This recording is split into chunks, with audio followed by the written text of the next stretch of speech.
Bismillahirrahmanirrahim. Assalamualaikum warahmatullahi wabarakatuh. Waalaikumsalam warahmatullahi wabarakatuh.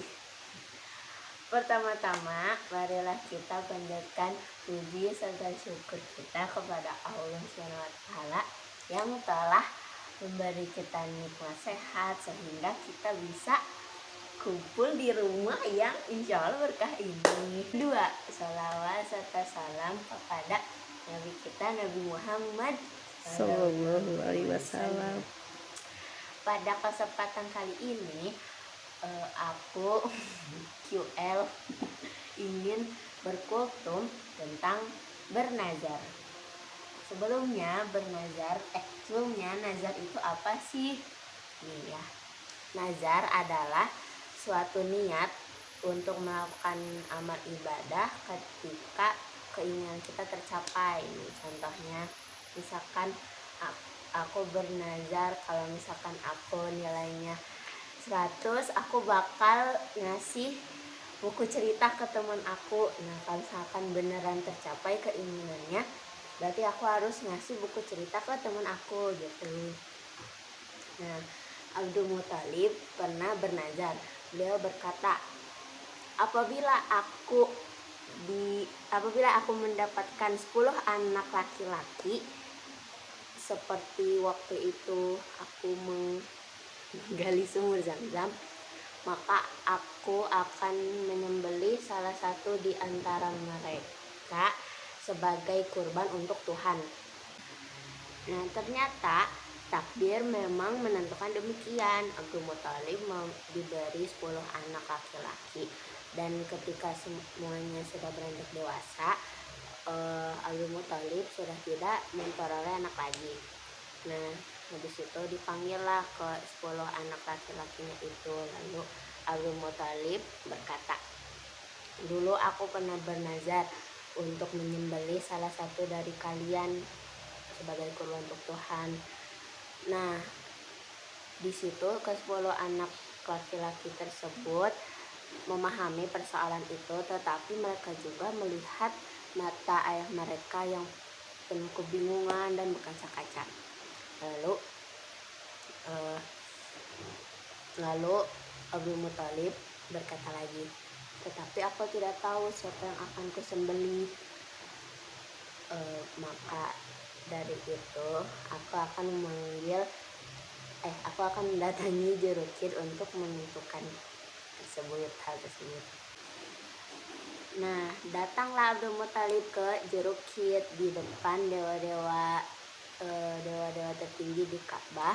Jurukid meminta semua anak Abdul Muthalib untuk menulis namanya di atas kid, lalu dikocok di depan berhala Hubal. Nah, hasil dari kocokan tersebut yang keluar adalah nama Abdullah, anak bungsunya yang sangat disayangi dan dicintainya. Serentak orang-orang Quraisy melihat hal tersebut, mereka mendatangi dan menyuruh Abdul Muthalib untuk membatali keinginannya tersebut.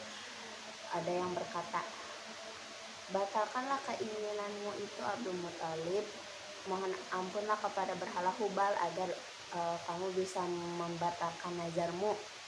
Nah, apa yang Abdul Muthalib lakukan?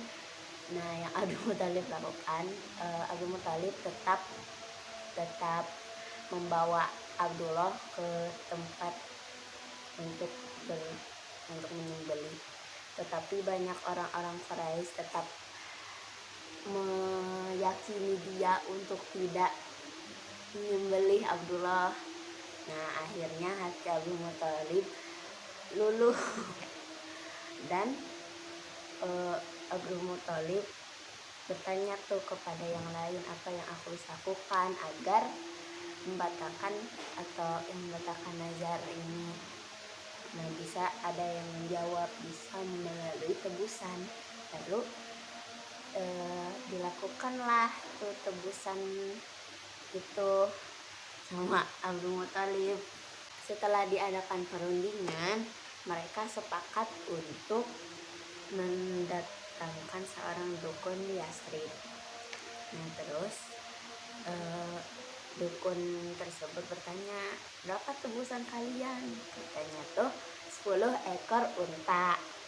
Nah, mereka kembali ke negeri mereka dengan rasa lega dan segera mengundi dengan anak panah.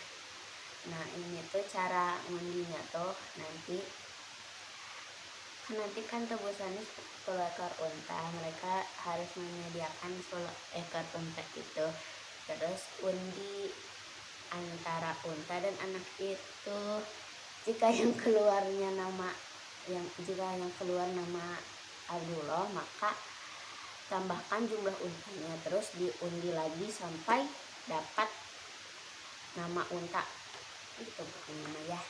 Habis itu mereka undi, ternyata yang undian yang pertama ternyata yang keluar namanya Abdullah. Lalu mereka menambah deh jumlah ekor unta sampai, kan yang dikocok tuh yang keluar namanya Abdullah, terus nambah jumlah ekor untanya sampai 100 ekor unta. Nah, setelah itu keluarlah nama unta. Tetapi Abdul Muthalib masih belum yakin, harus lakukan sampai 3 kali baru benar gitu. Nah, diundi lagi lah, oh ya benar, udah 3 kali nama yang keluar itu unta. Nah, habis itu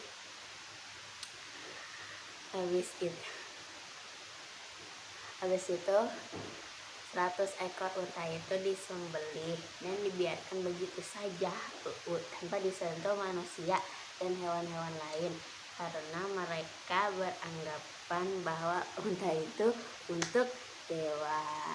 Udah sekian kultum dari QL, mohon maaf bila susah dimengerti. Wabillahi taufiq wal hidayah. Assalamualaikum warahmatullahi wabarakatuh. Assalamualaikum warahmatullahi wabarakatuh.